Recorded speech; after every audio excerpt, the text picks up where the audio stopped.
ये सत्य घटना कबीर परमेश्वर जी द्वारा बांधवगढ़ के श्री धर्मदास जी के साथ की गई लीला पर आधारित है। श्री धर्मदास जी का जन्म 1395 विक्रमी संवत 1452 को कार्तिक पूर्णिमा के दिन छत्तीसगढ़ के बांधवगढ़ नगर में हुआ। हिंदू धर्म के एक वैश्य कुल में जन्मे धनी धर्मदास जी के बारे में बताया जाता है कि वो इतने धनी थे कि जब कभी बांधवगढ़ पर प्राकृतिक आपदा जैसे अकाल गिरना, बाढ़ आदि आती थी तो वहां के नवाब धर्मदास जी के पूर्वजों से वित्तीय सहायता प्राप्त करते थे।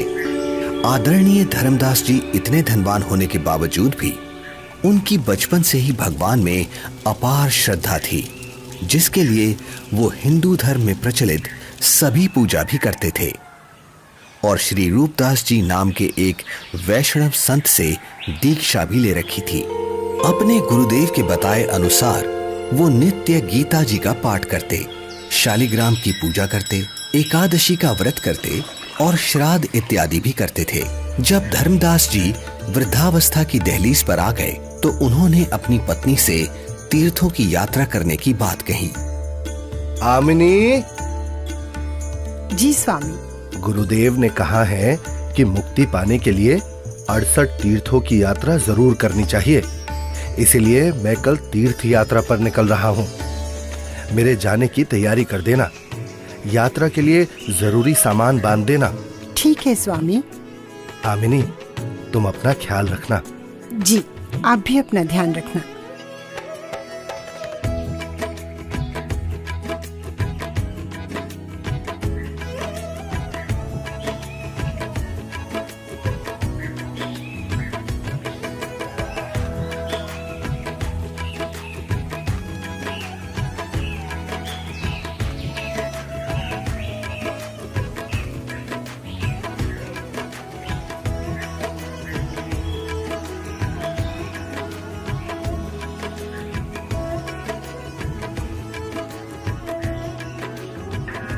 मथुरा में तीर्थों की यात्रा करते हुए एक सुबह धर्मदास जी गोवर्धन पर्वत के पास स्थित एक सरोवर के किनारे पहुंचे।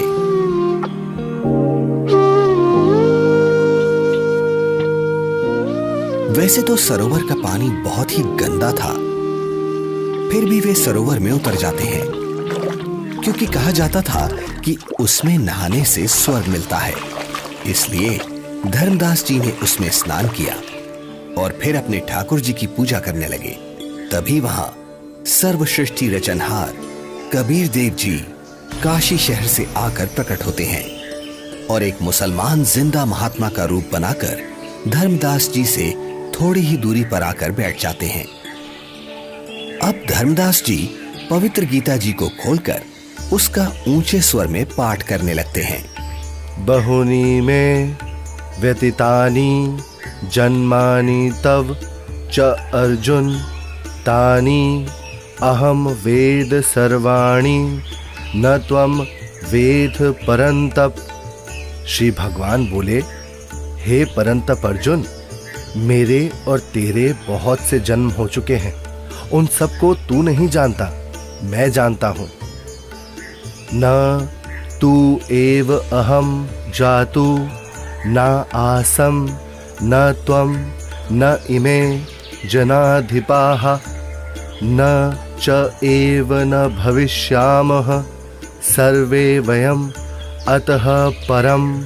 ना तो ऐसा ही है कि मैं किसी काल में नहीं था, अथवा तू नहीं था, अथवा ये राजा लोग नहीं थे, और ना ऐसा ही है कि इससे आगे हम सब नहीं रहेंगे।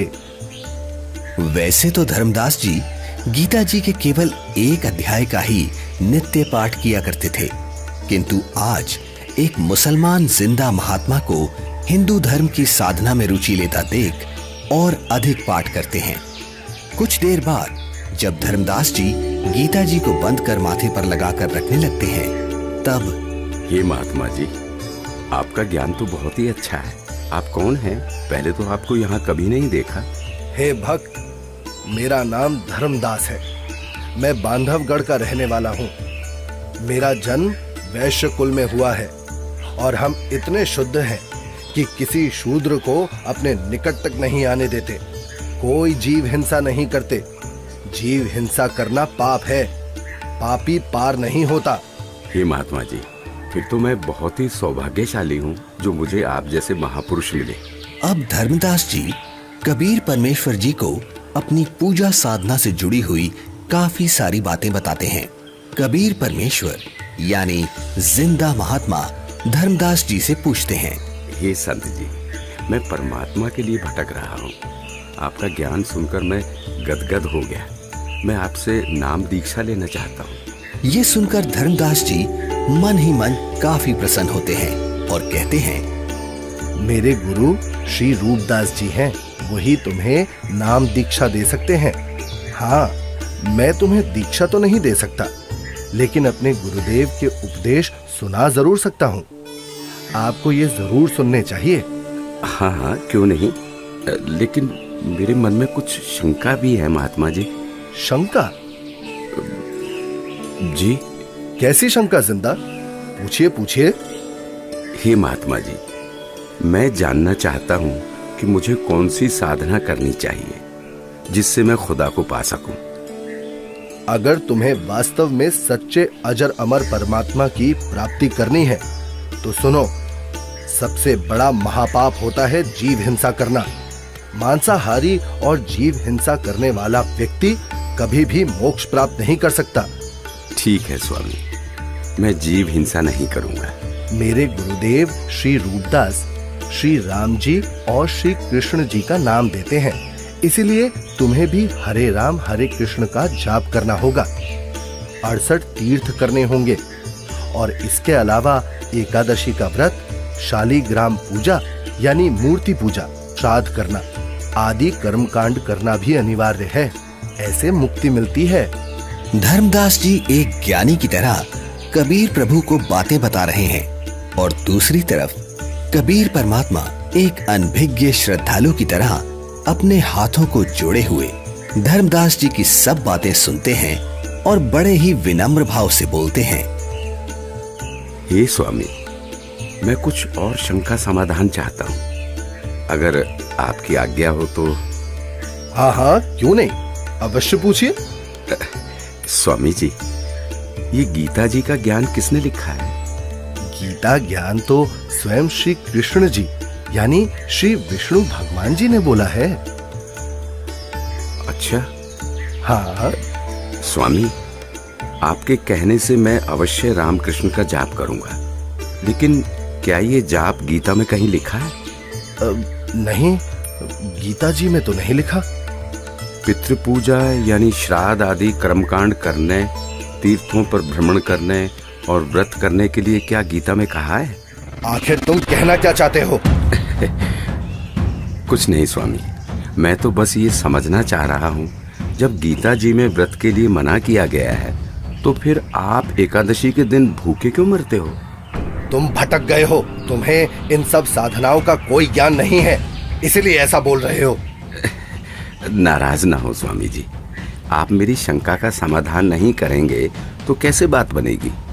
आप ही बताएं, ये सरोवर जिसमें आपने स्नान किया है, जिसको आप मोक्ष पाने का साधन मानते हैं, लेकिन इस जल के अंदर करोड़ों जीव रहते हैं जिन्हें आपने अभी स्नान करते समय अपने हाथों पैरों से रगड़ रगड़ कर मार डाला है, और स्नान के बाद जो जल आप भगवान की मूर्ति को स्नान कराने के लिए लाए, उसमें भी मूर्ति के स्नान कराने से अनेकों जीव मर गए, और आप कहते हैं कि आप जीव हिंसा नहीं करते। एक और बात स्वामी जी, यदि इस सरोवर में नहाने से आपकी मुक्ति संभव है तो फिर इस जल में रहने वाले जीव जंतुओं को तो निश्चित ही मोक्ष प्राप्त हो जाना चाहिए। हे धर्मदास, ये साधना व्यर्थ है क्योंकि ये गीता शास्त्र के विरुद्ध है। समझ गया, अंततः तुमने अपने धर्म का परिचय दे ही दिया। तुम एक मुसलमान हो, इसीलिए ऐसी बातें कर रहे हो, क्योंकि एक मुसलमान ही हिंदू धर्म पर सवाल उठा सकता है।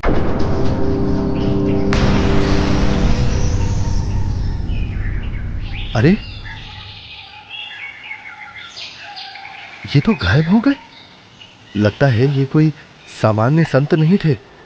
मुसलमान होकर भी उनको हिंदू शास्त्रों का पूर्ण ज्ञान है। ये जरूर कोई देव पुरुष है। वे सही ही तो बता रहे थे। हे परमात्मा, एक बार फिर से वही संत मिले तो मैं अपना हठ छोड़कर नम्र भाव से संपूर्ण ज्ञान समझूंगा। हे भगवान, माफ करो मुझे।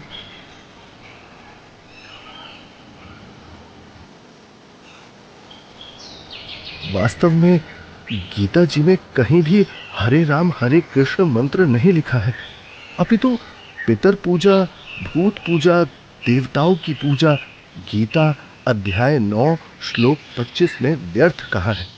मैं महामूर्ख, मंद बुद्धि, इतना दुर्भाग्यशाली हूं कि संपूर्ण ज्ञान सुने बिना एक महान पुरुष को नाराज कर दिया। हे भगवान, मुझे माफ करो, उस महान आत्मा से फिर मिला दो। मैं इस बार उनकी सारी बातें मानूंगा।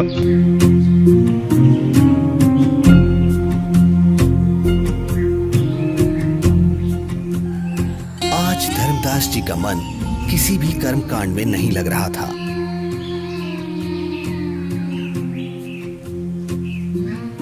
तब उन्होंने सब कार्य छोड़कर खाना बनाने के बारे में सोचा। भगवान का प्रसाद बना लेता हूँ और फिर उन महापुरुष की खोज करता हूँ।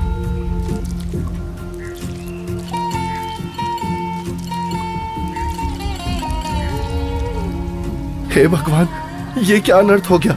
इस लकड़ी में तो हजारों चींटियां अंडों सहित मर गई होंगी। हे भगवान, आज जैसा अनर्थ तो कभी नहीं हुआ। बहुत बड़ा पाप कर दिया मैंने। मैं इस पाप से बने हुए भोजन को कदापि नहीं खा सकता।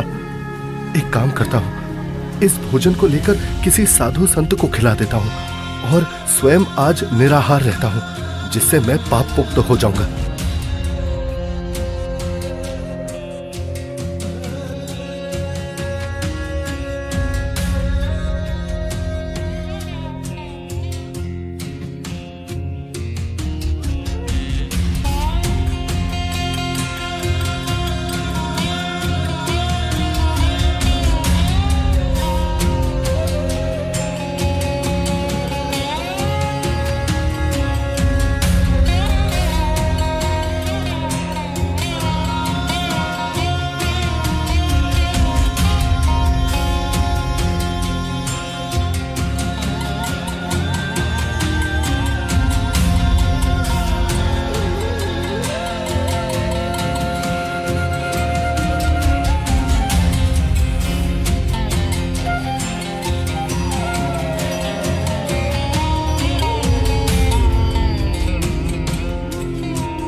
संत जी कुछ बोल रहे हैं, इनके बीच में बोलना ठीक नहीं है।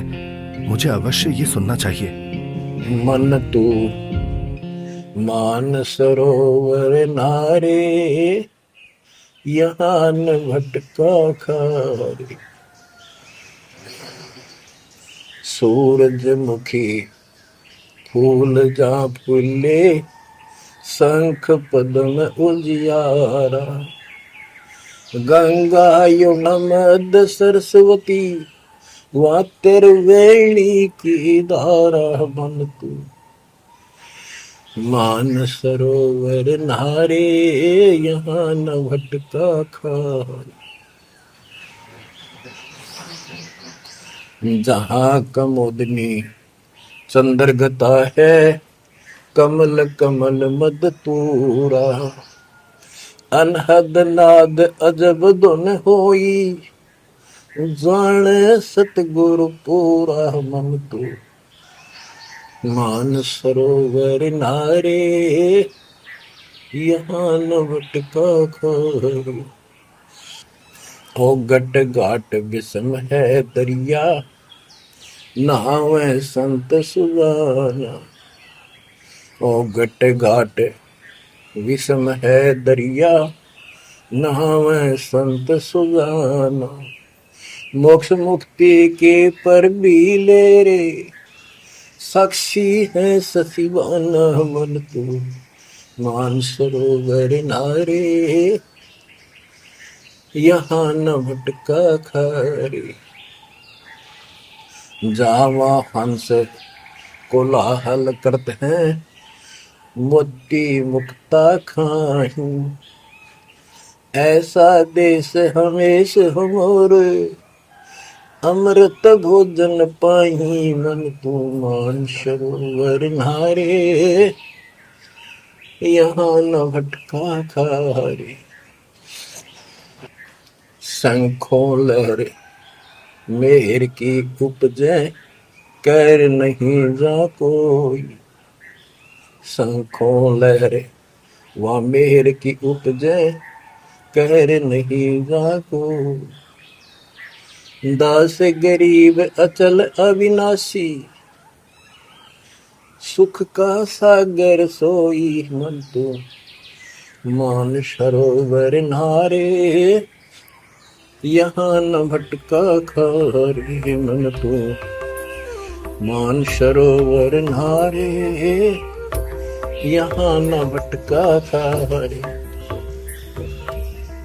जो पहले मिला वो जिंदा महात्मा तो मुसलमान था, और ये लाल वस्त्र पहने हुए संत जी तो अपने हिंदू धर्म के जान पड़ते हैं, और बातें भी बिल्कुल जिंदा महात्मा वाली ही बता रहे हैं। इनका शिष्य बनने में शर्म भी नहीं आएगी। उस जिंदा से उपदेश लूंगा तो लोग निंदा करेंगे कि मुसलमान का शिष्य बन गया। इनसे ज्ञान प्राप्त करना उचित रहेगा। कहते मन मान सरोवर नाण रे, जल के जंतु रे जल माही। आठों बखत बिहान रे, आठों बखत बिहान रे। मन मान सरोवर नाण रे, जल के जंतु रे जल माही। आठों बखत बिहान रे, 184 जल के बासी। ये भुगते चारों खान रे, चेतन वो कजड़ को पूजय गांठ बांध पाषाण रे। भाई मरकट कहाँ चंदन के लेपे, क्या गंग नवाय सवान रे। अर सुधी हो न पूछतास की, वो छोड़ को न बाण रे। 12 कोट जहां जम किंकर, बड़े बड़े दैत हवान रे। धर्म राय की दरगाह माही, और खेचा ताण रे फेरे, ओरी खेचा ताण रे। मैं जो साधना कर रहा हूँ उससे यमदूतों द्वारा दिए जाने वाले कष्ट नहीं टलते। इसका मतलब ये सब साधना तो व्यर्थ है। हे महात्मा जी, कृपया भोजन ग्रहण करें। रख दे धर्मदास, बहुत भूख लगी है। इन्हें कैसे मालूम कि मेरा नाम धर्मदास है? मैं भंडारा करता रहता हूँ, शायद इसीलिए ये मुझे जानते हैं।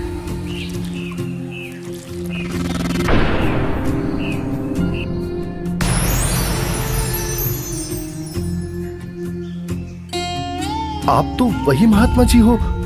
हत्यारे, कल तू क्या कह रहा था कि जो जीव हिंसा करते हैं वो कभी मोक्ष को प्राप्त नहीं कर सकते। अरे तू तो कसाई से भी बुरा निकला। हे प्रभु, मुझ अज्ञानी को क्षमा करो।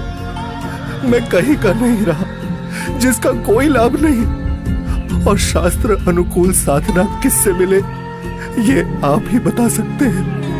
मैं आपसे पूर्ण आध्यात्मिक ज्ञान सुनने का इच्छुक हूँ। कृपया मुझ अज्ञानी पर दया करके मुझ पापी को वो तत्व ज्ञान सुनाए भगवत, जिससे मेरा मोक्ष हो सके। ठीक है धर्मदास, अब सुनो। आप एकादशी का व्रत करते हो, जबकि श्रीमद् भगवद गीता अध्याय 6 श्लोक 16 में पढ़ा है कि हे अर्जुन, ये योग यानी भक्ति ना तो अधिक खाने वाले की और ना बिल्कुल ना खाने वाले अर्थात व्रत रखने वाले की, ना अधिक सोने वाले की तथा ना अधिक जागने वाले की सफल होती। इस श्लोक में व्रत रखना पूर्ण रूप से मना है धर्मदास। फिर देख अपनी गीता खोलकर। यहाँ परमेश्वर कबीर देव जी जिंदा रूप में धर्मदास जी को सृष्टि रचना सुनाते हैं और तीनों देवताओं की स्थिति से अवगत कराते हैं कि हे धर्मदास, अभी तक आप जिन भगवानों की यानी ब्रह्मा, विष्णु, महेश की भक्ति कर रहे थे, वो तो पृथ्वी, स्वर्ग और पाताल केवल इन तीनों लोकों में प्रधान है। रजगुण ब्रह्मा है, सतगुण विष्णु और तम गुण शिव जी ये मोक्ष नहीं कर सकते। आप जो भक्ति कर रहे हैं उससे कोई लाभ नहीं होगा। धर्मदास, केवल शास्त्र अनुकूल भक्ति करो। हे महात्मा, आप ये क्या कह रहे हैं? ब्रह्मा, विष्णु, महेश की भक्ति करने से कोई लाभ नहीं होगा? हम उनको कैसे छोड़ सकते हैं? धर्मदास, मैं इन देवताओं को छोड़ने की नहीं कह रहा, बल्कि आपको ये समझा रहा हूँ कि जो पवित्र गीता जी और पवित्र वेद बता रहे हैं, वैसे साधना करने से ही मोक्ष संभव है। हे जिंदा, भगवान विष्णु अखिल ब्रह्मांड के स्वामी हैं और आप उनको केवल 3 लोक के स्वामी बता रहे हैं। यदि फिर से आपने श्री विष्णु को अपमानित किया तो उचित नहीं होगा। मूर्ख के समझावते ज्ञान गाठी का जाए, कोयला होत न उजला, भावे 100 मन साबुन लाए। ये मैंने क्या कर दिया? मैंने उन महात्मा को फिर से नाराज कर दिया। मेरी बुद्धि भ्रष्ट हो गई है। जो मैंने सच्चे परमात्मा को नहीं पहचाना, उन्हें अपने जैसा मनुष्य मान लिया। हे भगवान, मुझे क्षमा करो। अब जिस पूजा को मैं कर रहा हूं वो कर नहीं सकता और आपकी बात मैंने सुनी नहीं। हे भगवान, मुझे सत्मार्ग दिखाओ, नहीं तो मैं आत्मघात कर लूंगा। मुझे परमात्मा की सच्ची भक्ति चाहिए। अब परमात्मा के अंतर्ध्यान हो जाने से व्याकुल धर्मदास जी अपने आप को कोसते हुए तीर्थ यात्रा को बीच में ही छोड़कर घर को चल पड़ते हैं। रास्ते में धर्मदास जी एक बगीचे में विश्राम करने के लिए रुकते हैं, जहां अक्सर सभी तीर्थयात्री विश्राम के लिए रुका करते हैं। जहां धर्मदास जी चिंतन करते हैं कि पूर्ण परमात्मा की साधना तो मेरे को मिली नहीं और पहले वाली साधना मैं नहीं करूं तो कहीं मैं पाप का भागी ना बन जाऊं। इसलिए धर्मदास जी मूर्ति निकालकर वापस उन्हीं की पूजा करने लगते हैं। तभी दयालु परमात्मा कबीर देव जी पहले की तरह संत रूप बनाकर वहां प्रकट हो जाते हैं, जिन्हें देख धर्मदास की खुशी का ठिकाना ही नहीं रहता। हे परमात्मा, हे मेरे मालिक, बहुत दया करी दाता, मुझ पापी को माफ करे प्रभु। बैठो प्रभु, मैं आपके खाने के लिए कुछ लाता हूँ। नहीं धर्मदास, अभी इच्छा नहीं है। हे भगवान, यदि आप नहीं खाएंगे तो मेरी आत्मा को कष्ट होगा। ठीक है धर्मदास, जो तेरी इच्छा है ले आ खाने के लिए। धर्मदास के काफी आग्रह करने पर और उनके सच्चे भाव को देखकर परमात्मा कबीर जी पेड़े और बताशे खाने लगते हैं। परमात्मा को पेड़े खिलाते हुए धर्मदास जी बहुत प्रसन्न होते हैं। प्रसाद लेने के बाद परमात्मा फिर से ज्ञान चर्चा करने लगते हैं। हे धर्मदास जी, आप यदि अभी भी इस ज्ञान पर विश्वास नहीं कर पा रहे हैं तो क्यों ना आप एक बार अपने गुरुदेव रूपदास जी से ये सब पूछ के देख लो कि क्या ब्रह्मा, विष्णु, महेश के कोई माता पिता हैं या नहीं, और क्या ब्रह्मा, विष्णु, महेश जी की जन्म मृत्यु होती है? क्या ये देवता आपके पाप कर्म काट सकते हैं? क्योंकि जो ज्ञान मैंने आपको बताया है, पुराणों में ये सब स्पष्ट लिखा है। और हाँ धर्मदास, आप अपने गुरु जी से ये भी पूछना कि क्या आप जो भक्ति बता रहे हैं उससे मुझे मोक्ष की प्राप्ति हो जाएगी? हाँ प्रभु, मैं निश्चित ही गुरुदेव से इन शंकाओं का समाधान अवश्य करवाऊंगा।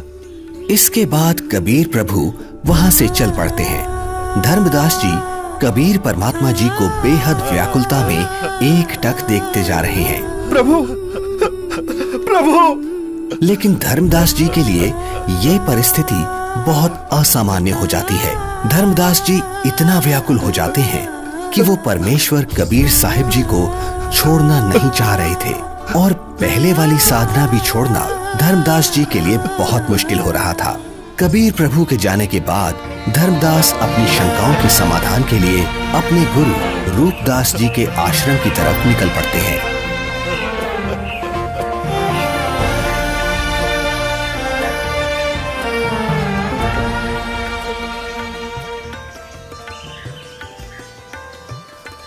प्रणाम गुरुदेव।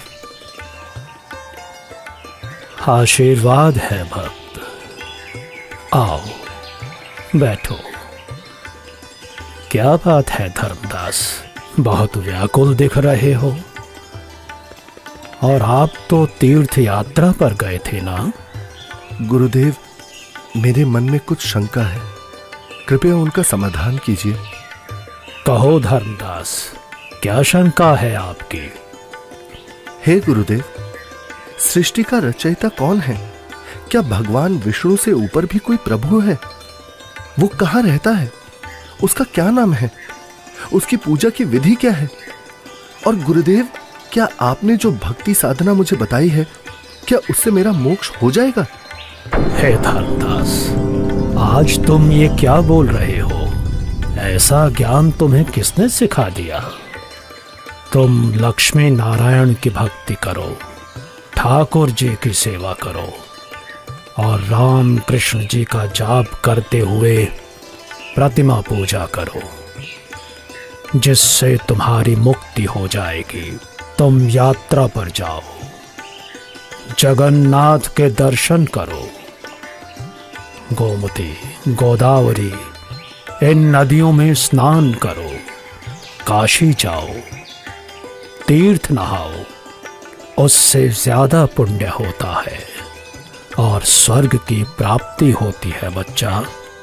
भगवान तो निराकार है, वो ज्योत स्वरूपी निरंजन है जो शून्य में रहता है। हे गुरुदेव, यहां मैं एक बात पूछना चाहूंगा, आप क्रोधित ना होना गुरुवर।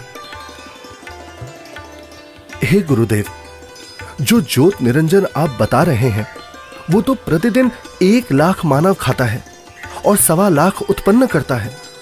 गुरुदेव, मुझे जीव भक्षक नहीं, जीवों की रक्षा करने वाला भगवान कौन है वो बताइए। ये ज्योति निरंजन ब्रह्म तो जीवों को खाता है। और गुरुदेव, ऐसा तो आप भी मानते हैं कि एक दिन वैकुंठ समेत तीनों लोक भी नष्ट होंगे, यानी स्वर्ग भी नष्ट होगा। फिर मुझे वहां की भक्ति क्यों बता रहे हो? गुरुदेव, मुझे उस अविनाशी स्थान के बारे में बताओ जिसका जिक्र गीता अध्याय 18 श्लोक 62 में किया है कि हे अर्जुन, तू सर्वभाव से उस परमेश्वर की शरण में जा, उसकी कृपा से ही तू परम शांति को और सनातन परम धाम शाश्वतम स्थानम अविनाशी लोक को प्राप्त होगा। इस प्रकार धर्मदास जी जिंदा बाबा रूप में मिले परमेश्वर कबीर जी से सुनी सृष्टि रचना के आधार पर काफी तर्क रखते हैं, जिसके पश्चात गुरु रूपदास जी कहते हैं, बेटा धर्मदास, जो ज्ञान मेरे पास था वो सब मैंने आपको बता दिया है। इससे आगे का मुझे कोई ज्ञान नहीं है। जो महात्मा आपको मिले हैं वो अवश्य ही कोई पहुंचे हुए महापुरुष हैं। हे गुरुदेव, मुझसे कोई गलती हुई हो तो माफ करना, किंतु जिसने मुझे ये तत्व ज्ञान बताया है, अब मैं उन्हीं के चरणों में जाऊंगा। आज के बाद वही मेरे सद्गुरु होंगे। ठीक है धर्मदास, आप उनको अपना सद्गुरु बनाओ और उनके अनुसार बताई साधना कर लो। इसके बाद धर्मदास जी गुरु रूपदास जी को प्रणाम करके वहां से अपने घर की तरफ निकल पड़ते हैं।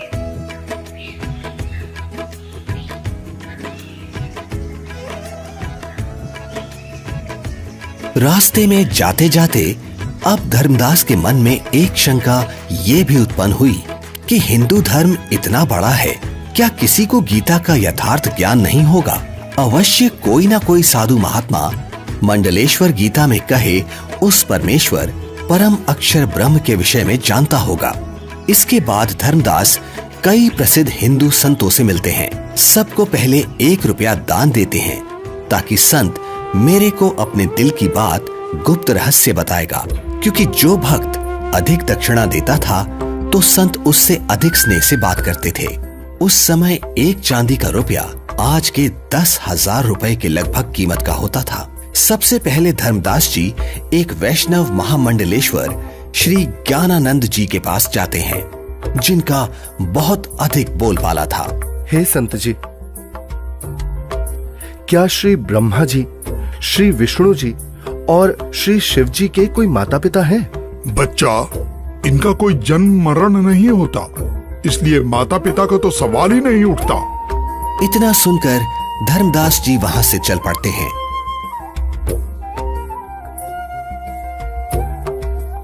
जहां कुछ दूरी पर धर्मदास जी को एक बहुत बड़े विद्वान महात्मा का पता चलता है, जो कि काशी विद्यापीठ से पढ़कर आए हैं और वे शास्त्रों के पूर्ण विद्वान हैं।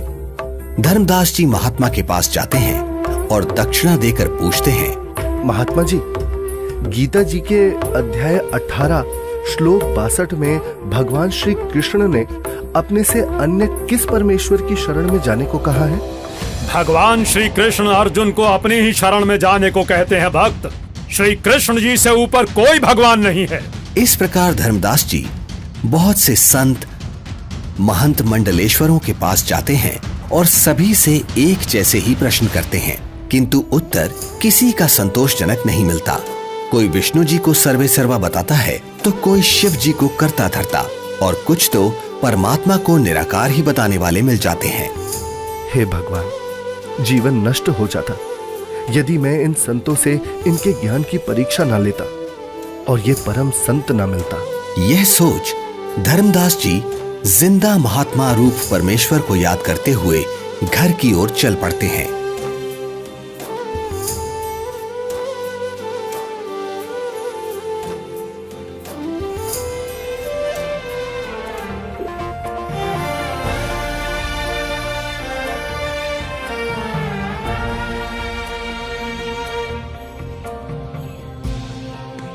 जहां मार्ग में एक नदी आती है, जिसके किनारे वृक्ष के नीचे एक हिंदू संत विराजमान दिखाई देते हैं, जिनके पास 4-5 व्यक्ति भी बैठे हैं। धर्मदास जी भी विश्राम करने के उद्देश्य से संत के पास कुछ दूरी पर वृक्ष के नीचे छाया में दूर से ही राम राम करके बैठ जाते हैं। लगता है मुझे इस साधु से भी प्रश्न करना चाहिए। अरे नहीं नहीं, जब बड़े बड़े मंडलेश्वरों को ज्ञान नहीं, जिनके पास हजारों शिष्य हैं, तो फिर इसके पास तो क्या ही होगा। यहाँ तो बस 4-5 वृद्ध ही तो बैठे हैं। आदेश महाराज, आदेश। हे धर्मदास, हिंदू मंडलेश्वरों ने बता दिया वो परमेश्वर कौन है। मुझ पापी अवगुण हारे को क्षमा करो महाराज, मैंने बड़ी भारी भूल की है। आपने सृष्टि रचना का ज्ञान जो बताया है, उसके सामने सभी संतों का ज्ञान ऐसा है जैसे सूरज के सामने दीपक। धर्मदास, तेरे मन में अन्य संतों से ज्ञान जानने की प्रेरणा मैंने ही की थी। यदि आप इन सब के अज्ञान से परिचित नहीं होते तो फिर भी मेरे ऊपर विश्वास नहीं करते, सोचते रहते कि और संतों के पास भी जाना चाहिए। ये कैसे हो सकता है कि मुसलमान को ज्ञान है, हिंदुओं को नहीं। अब तुम पूर्ण विश्वास करोगे, इसलिए पूर्ण लाभ मिलेगा। मेरे को एक अन्य संत मिला, उसने भी यही आप वाला ज्ञान बताया था। मुझे लगता है वो आप ही हो, आपने रूप बदल रखा है। हे धर्मदास, मैं उनका शिष्य हूँ, वे मेरे गुरु हैं, वे काशी में रहते हैं। यहाँ धर्मदास व जिंदा रूपी परमात्मा की बहुत ज्ञान चर्चा हुई, जिसके बाद मैं अब सतगुरु के दर्शन करने जा रहा हूँ, आज्ञा दो। मुझे सतलोक के दर्शन करा दो, बिना देखे मुझे शांति नहीं होगी। हे धर्मदास, आपको गुरुजी से दीक्षा दिला दूंगा, फिर भक्ति करना। हे जिंदा, आप ही सब कुछ हो, अपने आप को छुपा रहे हो। मुझे सतलोक दिखाओ ताकि मेरी आत्मा को संतोष हो। धर्मदास, नाम लेकर भक्ति करो। जब शरीर छोड़कर जाओगे तो आप वहां सतलोक देखना। हट क्यों कर रहे हो? मैं कितना दुष्ट हूं कि मैंने परमात्मा पर विश्वास नहीं किया, और अब पता नहीं वो फिर दोबारा दर्शन देंगे या नहीं। रोते रोते धर्मदास जी अपने घर पहुंच जाते हैं।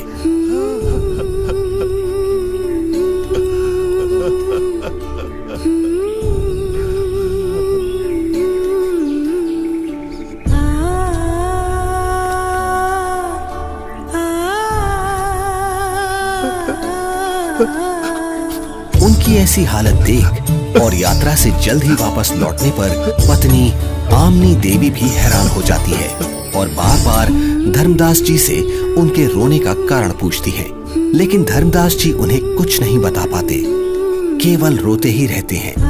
फिर काफी देर बाद, क्या हुआ स्वामी, क्या हुआ? कुछ तो बताइए, आखिर क्या हुआ आपके साथ? लगता है इनके पैसे किसी ने लूट लिए हैं। क्यों कच्चा मन कर रहे हो जी? किसी ने यात्रा में आपका धन लूट लिया तो कोई बात नहीं, आपके पास धन की कमी थोड़ी है, और ले जाना, भगवान ने बहुत दे रखा है। आमिनी, यदि रुपए पैसे वाला धन लुट गया होता तो मैं और ले जाता। मेरा तो ऐसा धन लुट गया है आमिनी, जो शायद अब मुझे कभी ना मिले, और वो मैंने अपने हाथों अपनी मूर्खता से गंवाया है। धर्मदास जी जिंदा महात्मा से हुई सर्व ज्ञान चर्चा और उनसे सुनी सृष्टि रचना आमनी देवी को सुनाते हैं। आपने भगवान को क्यों नहीं पहचाना स्वामी? ये क्या किया आपने? बनिया होते हुए भी आप ये सौदा कैसे चूक गए? इसी बात का तो दुख है आमिनी। जीवन में पहली बार मुझसे इतनी भारी भूल हुई है। तावालीन बहे निर्बानी, मगन रूप साहेब सैलानी, तावा रोवत धर्मनि नागर, कहाँ गए मेरे सुख के सागर। अधिक वियोग हुआ हमसे ती, जैसे निर्धन की लुट जा खेती।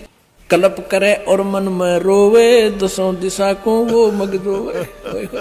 अधिक वियोग हुआ हमसे ती, जैसे निर्धन की लुट जा खेती। कलप करे और मन में रोवे, दसों दिशा को वो मग रोवे। हम जाने तुम देह स्वरूपा, हमरी बुद्धि अंधगर कूपा। हम तो मानुष रूप तुम जाना, सुन सतगुरु का किया पियाना। बेग मिलो कर हूँ अपघाता, मैं ना जी हूँ सुनो विधाता। अगम ज्ञान कुछ मोहे सुनाया, मैं जी हूँ नहीं अवगत राया। बेग मिलो कर हूँ अपघाता, मैं ना जी हूँ सुनो विधाता। अगम ज्ञान कुछ मोहे सुनाया, मैं जी हूँ नहीं अवगत राया। तुम सतगुर अवगत अधिकारी, मैं नहीं जानी लीला थारी। तुम अवगत अविनाशी साईं, फिर मोको कब मिलो गोसाई। कमर कसी धर्मदास को पूरब पंथ पयाने, गरीबदास रोवत चले वो बांधो गुड़ अस्थाने। अब धर्मदास रोजाना अपने घर के आसपास, जंगलों में, नदियों के पास, नगरों में और दूसरी अलग अलग जगह पर काफी सारे धर्मगुरु, संत, महंत, मंडलेश्वर, आचार्य, शंकराचार्य के पास जा जाकर परमात्मा को ढूंढने लगे। कहीं वेश बदल कर बैठे हों, इसलिए प्रश्न भी करते कि श्री ब्रह्मा जी, श्री विष्णु जी, श्री शिव जी के माता पिता कौन है, वो परमात्मा कौन है। परंतु उत्तर ठीक नहीं होता था। तो स्पष्ट था ये साधु संत परमात्मा जिंदा नहीं है। 6 महीने तक जिंदा बाबा नहीं मिले। तब एक दिन, हे स्वामी, आप ऐसे मत रोइए, भला रोने से कोई समाधान थोड़ी ना होगा। कुछ याद कीजिए स्वामी, उन्होंने कुछ तो बताया होगा कि वो किस प्रकार मिलते हैं, कहाँ मिलते हैं। हाँ, याद आया आमिनी, उन्होंने ज्ञान चर्चा करते समय बताया था।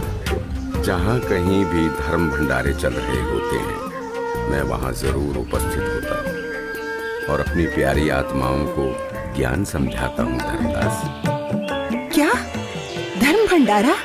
फिर तो स्वामी क्यों ना हम धर्म भंडारा ही करवा दें। हाँ, यही सही है। 3 दिन का धर्म भंडारा करते हैं।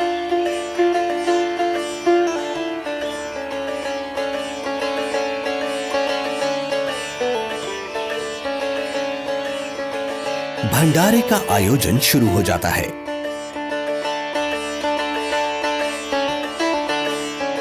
दूर दूर से साधु महात्मा भंडारे में आने लगते हैं।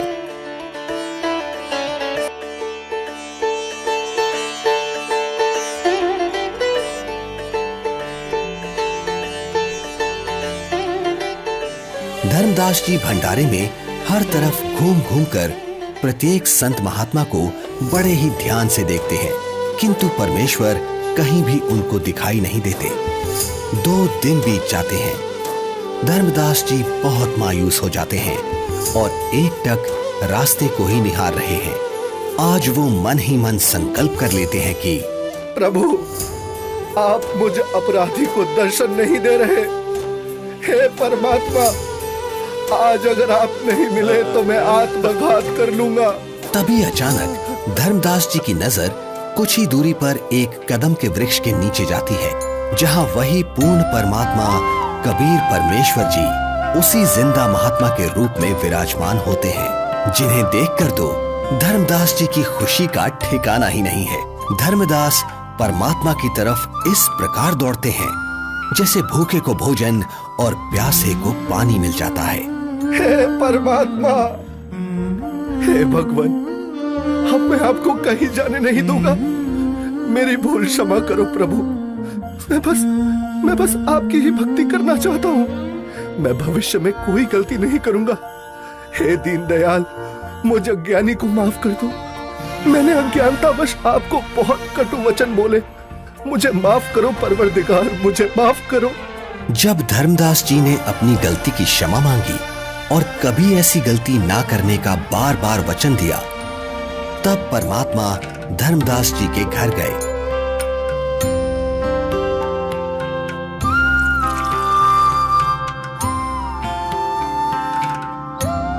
जहां आमनी देवी और धर्मदास जी दोनों ने परमात्मा की बहुत सेवा की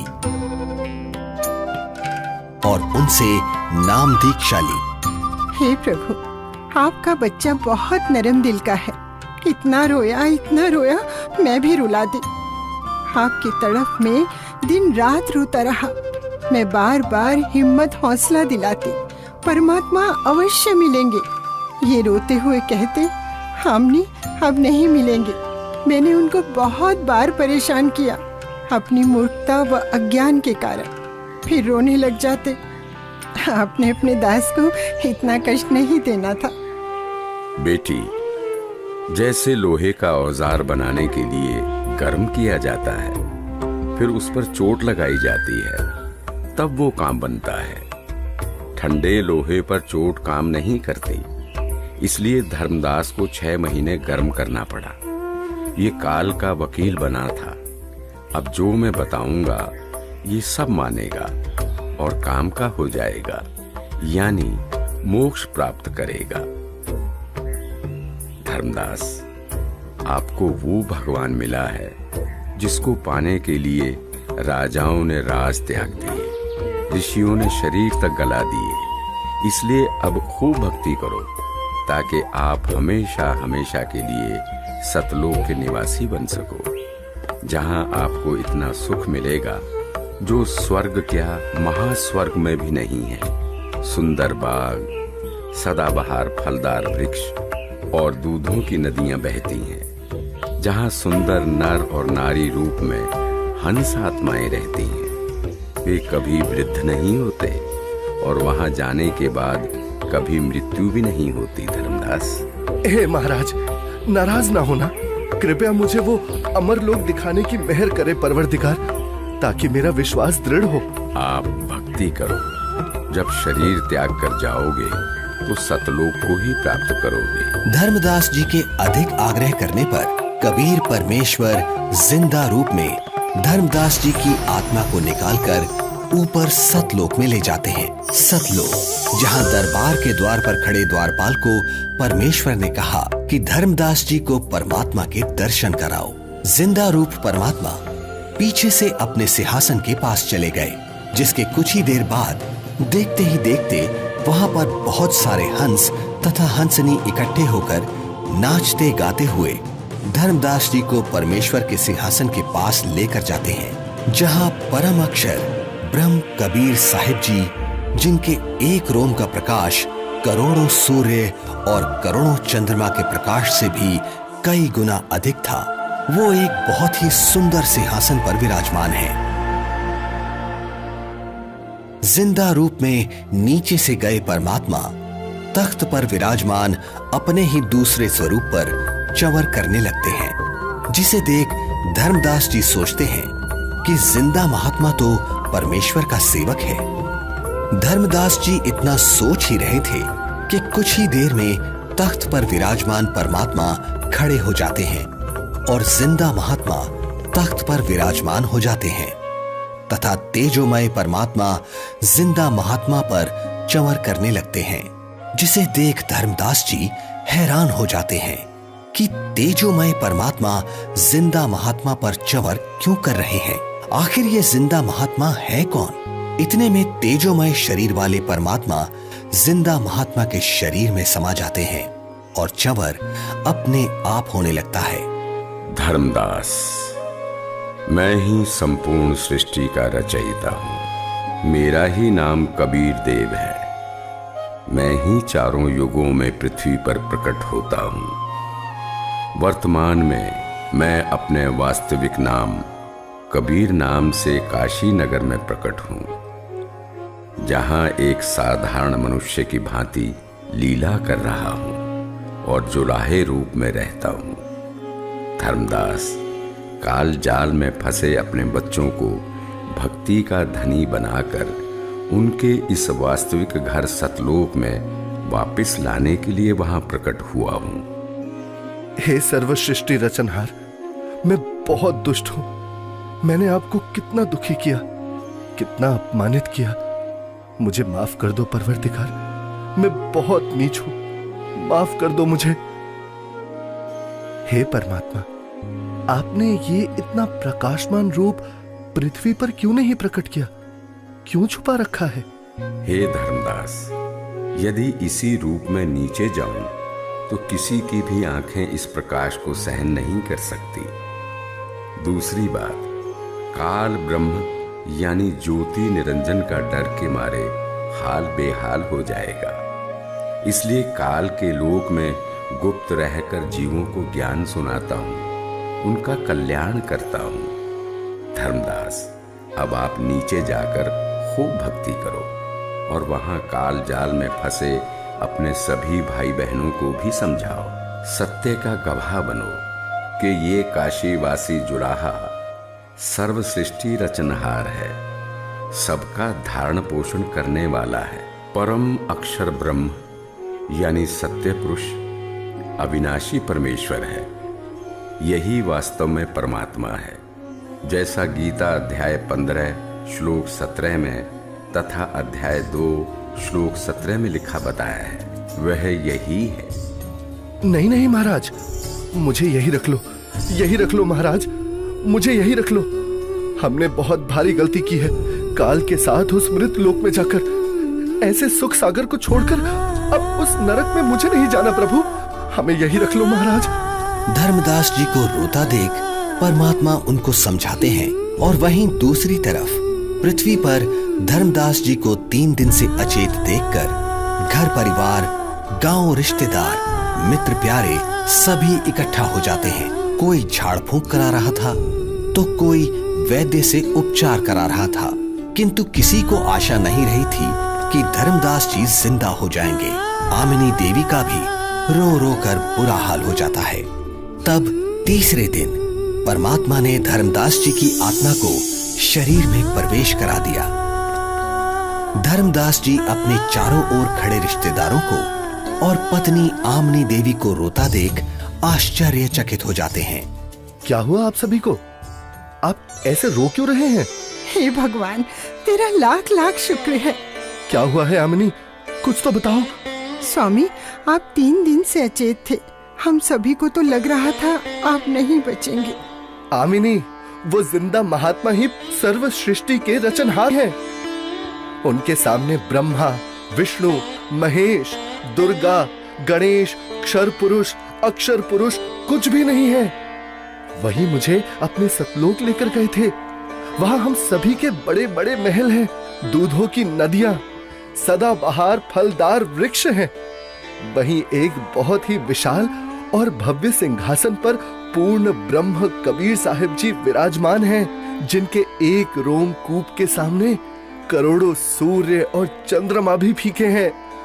सतलोक का वर्णन करते हुए अचानक धर्मदास जी को परमात्मा के काशी में प्रकट होने वाली बात याद आती है, जिसके बाद धर्मदास जी काशी नगर में जाकर कबीर जुलाहे रूप में आए परमात्मा की झोपड़ी का पता करते हैं। जहां असंख्य ब्रह्मांडों के स्वामी कबीर परमेश्वर जी को कपड़ा बुनने का कार्य करते देख धर्मदास जी को बड़ा ही आश्चर्य होता है। हे प्रभु, मुझ अज्ञानी को क्षमा करो प्रभु। मुझे विश्वास नहीं हो रहा था कि आप ही परमात्मा हैं, आप ही परम अक्षर ब्रह्म हैं। इस वेशभूषा में तो आपको कोई भी नहीं पहचान सकता। इसके बाद परमेश्वर कबीर जी ने धर्मदास जी को सतनाम दिया, जिसे पाकर धनी धर्मदास जी बहुत खुश होते हैं। हे प्रभु, बड़ी दया करी आपने, मेरा तो जीवन सफल हो गया। बेटा धर्मदास, अब आप अपने घर जाओ और भक्ति करो, मैं वहीं आऊंगा। जी जरूर आना परमात्मा, वहां मेरे बेटे को भी समझाना और आमिनी को भी सतनाम देना। ठीक है बच्चा, मैं जरूर आऊंगा। हे परमात्मा, आप बहुत दयालु हो जो आपने हमें शरण में ले लिया। हे प्रभु, आपने हम दोनों को तो शरण में ले लिया, किंतु मेरा इकलौता पुत्र नारायण दास, वो काफी समझाने के बावजूद भी आपके इस सत्य ज्ञान को स्वीकार नहीं कर रहा। बेटा धर्मदास, तेरे बेटे नारायण दास के रूप में काल ने तुम्हारे घर पर अपना दूत भेज रखा है। वो नहीं मानेगा। आप इसको मत देखो, अपनी भक्ति पर ध्यान दो। यह बात सुनकर धर्मदास को बहुत दुख हुआ और विश्वास नहीं हुआ कि मेरा बेटा नारायण दास काल का दूत है। परमात्मा समझ गए कि धर्मदास पुत्र मोह में अपना जीवन नष्ट करेगा। धर्मदास, आप पुत्र को बुलाओ, मैं भी समझाता हूँ। बच्चा है, मान जाए तो। बेटा नारायण दास, आज गुरुजी आए हैं, उनके चरण स्पर्श कर आशीर्वाद ले ले, तेरा भी कल्याण हो जाएगा बेटा। पिताजी, आपके ऊपर इस जुलाहे ने जादू कर दिया है, आपका दिमाग खराब कर दिया है। आपने देवी देवताओं व पितर पूजा छोड़ दी है। मैं उसकी शक्ल भी नहीं देखना चाहता। बेटा, एक बार चल, फिर ना जाना। धर्मदास जी के अधिक आग्रह करने पर नाराज अवस्था में नारायण दास चल पड़ता है। जाकर थोड़ी दूरी पर कमरे में सतगुरु के सामने बैठ जाता है। परमात्मा समझाने लगते हैं, किंतु नारायण दास कुछ भी समझने को तैयार नहीं होता। बेटा, पूर्ण परमात्मा की भक्ति करो, आपका भी मोक्ष हो जाएगा। मैंने नहीं सुननी आपकी झूठी कहानी। धर्मदास, देख, बेटा नारायण दास कितना सुंदर है, भोला भाला है।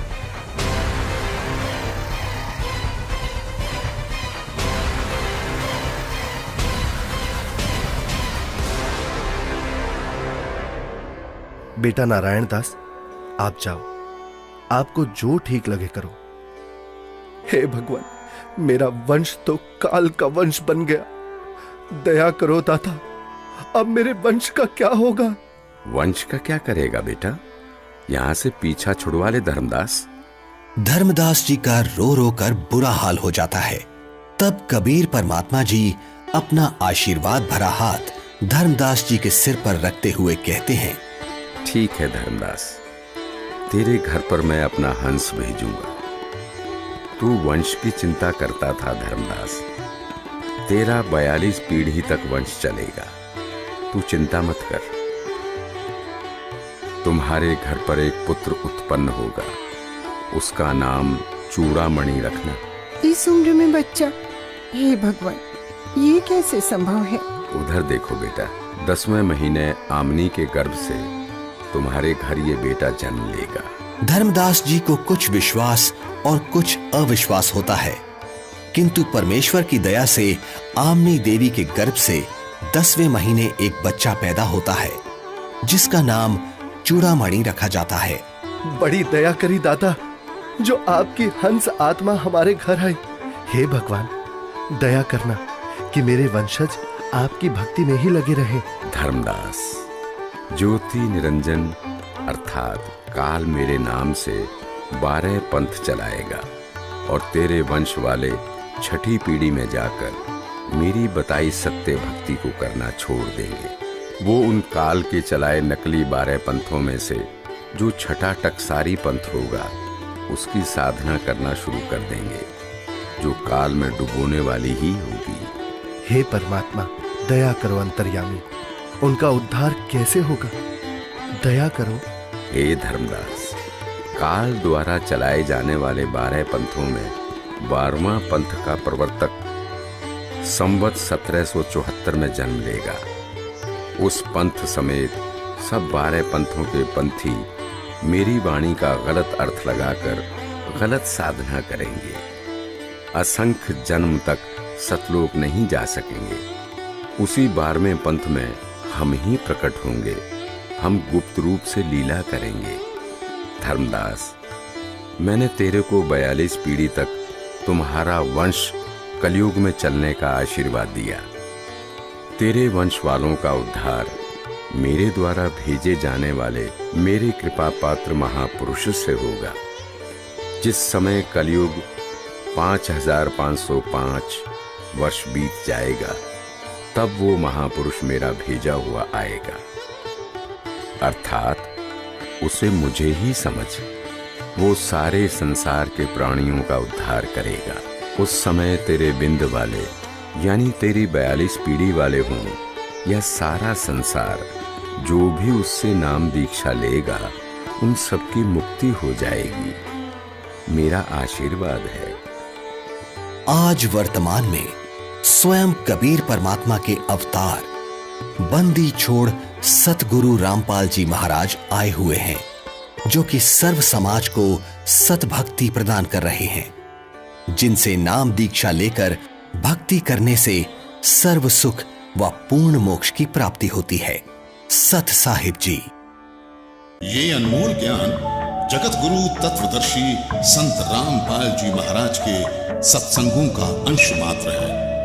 संपूर्ण आध्यात्मिक ज्ञान के लिए सुनिए संत रामपाल जी महाराज के मंगल प्रवचन।